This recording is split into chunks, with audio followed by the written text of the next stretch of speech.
On se aikamoinen savukone tällä hetkellä, jos näin vois sanoa. Tosiaan hyvää päivää kaikille.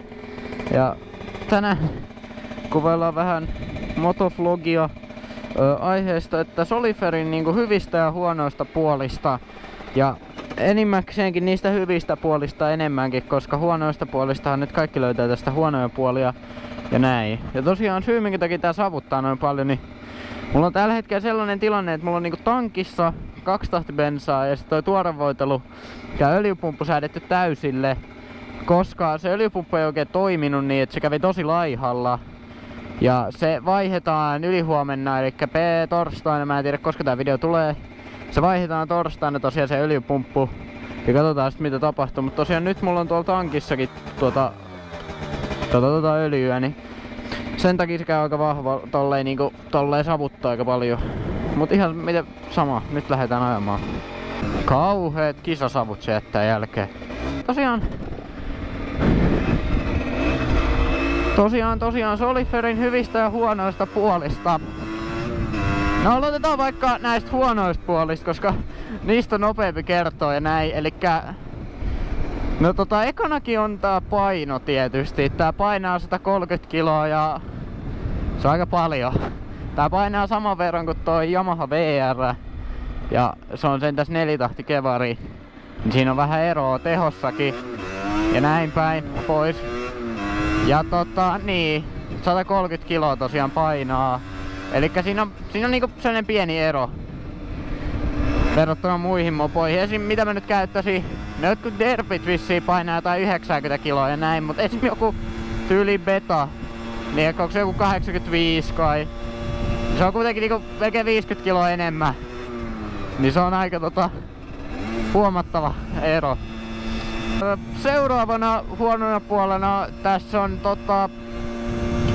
no oikeastaan vähän niinku nää osat ja tää moottorin toimivuus. Ja oikeastaan niinku vakiona se, että vakiona tässä niinku toi kierro on se rajallinen CDI, eli kierrokset on rajoitettu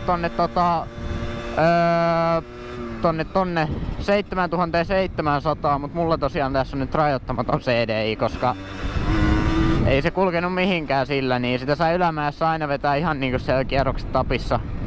Mut joo, elikkä oikeastaan se CDI, rajallinen CDI niinku vakiona, se on tää huono puoli nyt tässä näin.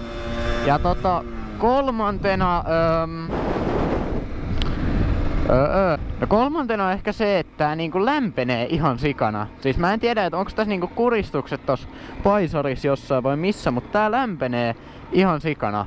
Tää käy ihan sikakuumanna koko ajan ja näin. Mä en tiedä mistä se johtuu vai johtuuko se mun seoksista. Se voi olla niistäkin. Mut käy tosi kuumana. Se on nyt tää huono puoli kanssa. Sitten neljäntenä huonona puolena, otetaan 5 molempia. Elikkä neljäntenä huonona puolena mitähän mä nyt heittäsin. Niin neljäntenä huonona puolena ehkä tää niinku et miten paljon mäkin oon joutunut tähän jo osia vaihtamaan. Elikkä etuiskarit ollaan jouduttu vaihtamaan, koska ne Stefat vuosi. Ja on vuotanut, ei enää. Sitten tää kaasari jouduttiin vaihtaa. Mutta sitä mä en oo ihan varma, että johtuiko se edes kaasarista. Että olisiko sitä ollut edes pakko vaihtaa. Mutta anyway, se jouduttiin kuitenkin vaihtaa. Sitten nyt toi öljypumppu on rikki, se joudutaan vaihtaa.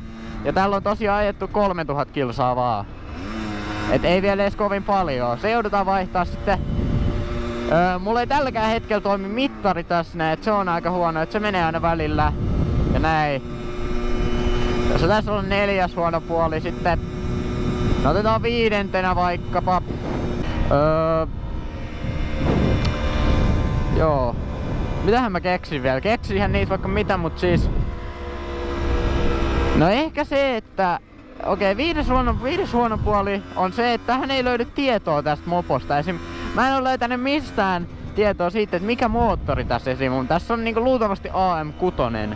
Mutta mä en ole löytänyt sitä tietoa siitä. Ja tähän löytyy tasan ne tiedot, mitä myydään sanotaan jossain liikkeen sivuilla. Sitten mitään muita teknisiä tietoja tästä ei löydy.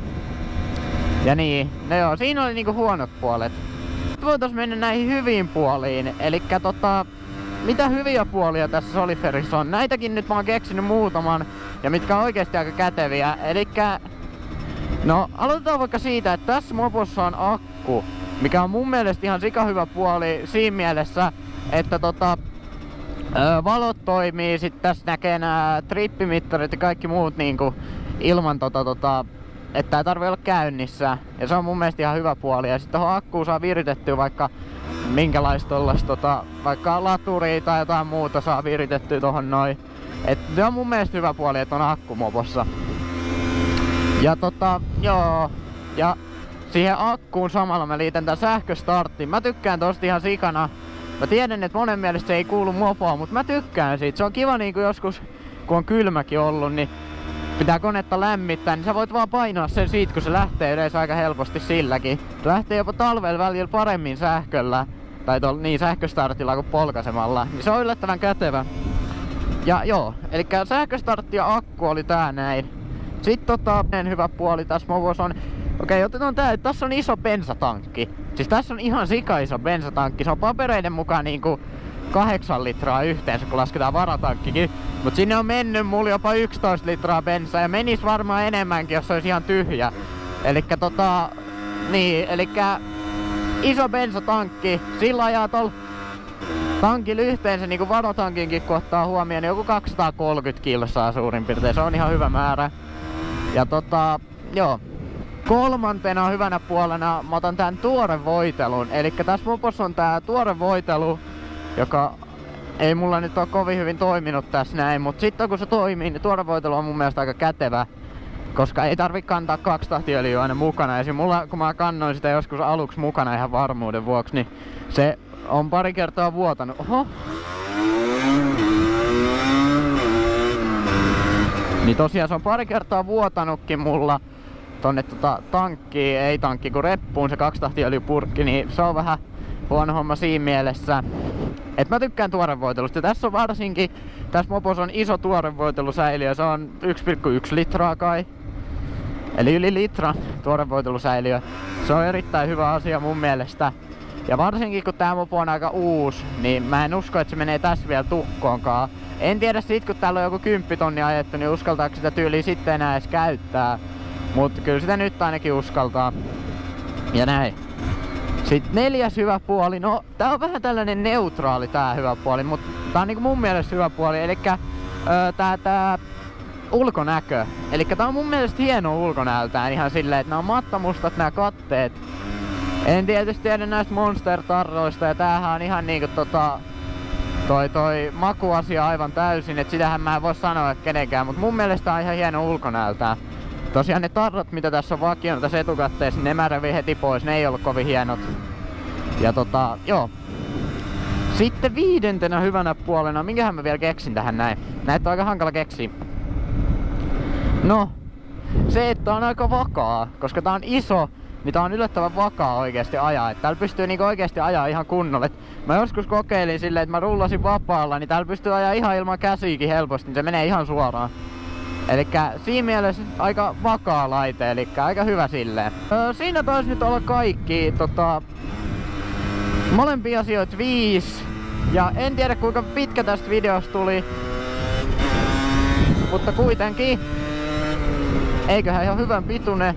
Ja joo. Elikkä pitkästä aikaa motovlogia ja pitkästä aikaa oikeastaan kunnon mitään videoa. Et laittakaa tykkäystä sille. Ja niitä motovlogi-ideoita saa heittää tonne deskiin, niitä mä aika hyvin kuuntelen, koska näitä on ainakin välillä aika hankala keksiä. Ja sinäkään auto tuu tosissas siihen. No tulen nyt sitten. Tulen nyt sitten, kun kerran tulit.